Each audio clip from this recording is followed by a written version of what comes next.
আসসালামু আলাইকুম, শাইলাস টুকটাক লাইফস্টাইলে আপনাদের সবাইকে স্বাগতম। তো আজকে ব্লগটা শুরু করতেছি সকাল থেকে। তো সকালে চা চা খেলাম আর চিড়া দিয়ে আম দিয়ে মাখছিল আমার মা, এগুলা খেলাম। তো এখন বাইরে বের হয়েছি, বাইরে বের হওয়া যাচ্ছে না বৃষ্টির জন্য। দেখুন যে ঘর বাড়ির কি একটা অবস্থা।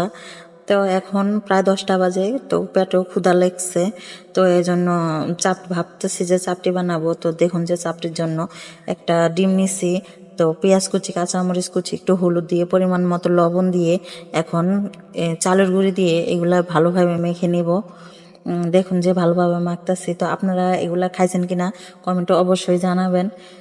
তো এগুলা তো আমাদের ঘরে সবাই অনেক পছন্দ করে। তো ভালোভাবে মেখে নিচ্ছি এগুলা। তো যে যেখান থেকে দেখছেন প্লিজ আমার চ্যানেলটি সাবস্ক্রাইব করবেন। আর আমার পেজের নাম হচ্ছে শাইলা সানি। প্লিজ আমার চ্যানেলটি সবাই ফলো করবেন। তো এখন একটা ফ্রাই প্যানে হালকা একটু তেল দিয়ে গরম করে নিচ্ছি। করার পরে এই যে দিয়ে দিলাম এইগুলা মাখাগুলা। তো এই তো ঢাকনাটা দিয়ে দিলাম। তো কিছুক্ষণ পর হওয়ার পর আবার উল্টিয়ে দিলাম। তো এভাবে সবগুলা বানিয়ে নিব। এই তো দেখুন যে এভাবে সবগুলা বানিয়ে নিচ্ছি। এই তো তো আপনারা কি এগুলা খান কিনা অবশ্যই কমেন্টে জানাবেন। তো বৃষ্টির দিনে কি করব, আমার মাও আজকে রুটি বানায়নি, অন্যদিন তো রুটি বানায়। তো একটু সসও নিয়ে নিলাম এগুলা খাওয়ার জন্য। তো সবাই মিলে খুব ভালোভাবে সবাই বলছে যে ঘরের সবাই খেয়ে বলছে অনেক মজা হয়েছে। তো এই তো সবাই খাইতেছে, আমিও খাচ্ছি।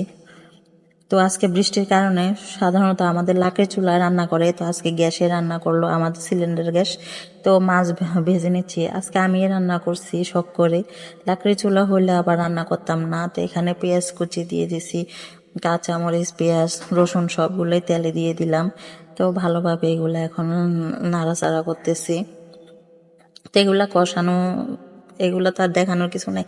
কষানোর পর ভালোভাবে কষাইছি, কষানোর পর এখন মাছগুলো দিয়ে দিচ্ছি। তো হালকা পাতলা রান্না, বৃষ্টির দিনে কি করবো আর। তো এই তো এই মশলাটা তো অনলাইন পেজ থেকে নিয়েছিলাম, এটা মাছের মশলা। তো উপরে দিয়ে একটু দিয়ে দিচ্ছি, অনেক সুন্দর একটা ঘ্রাণ বের হয় এটা দিলে। তো পরিমাণ মতো আবার পানিও দিয়ে এখন নাড়াচাড়া করে, আর একটু পানি দিছি, নাড়াচাড়া করে এরপর বসিয়ে দিলাম। তো দেখুন যে চুলা চারপাশে কি একটা ময়লা হয়ে গেছে। তো ফাইনালি এখন ধনিয়া পাতা, এগুলো আমাদের বাড়িতে হয়েছে এই ধনিয়া পাতাগুলা, তো এগুলো দিয়ে দিলাম। তো এখন আবার ঢাকনাটা দিয়ে দিব। তো তরকারি রান্না শেষ, এখন ভাত বসিয়ে দিছি আর এগুলাও পরিষ্কার করে নিছি। তো দুপুরের খাবার খাইতেছি। তো আমার ব্লগটা যদি ভালো লাগে প্লিজ সবাই আমার চ্যানেলটি সাবস্ক্রাইব করবেন। আল্লাহ হাফেজ।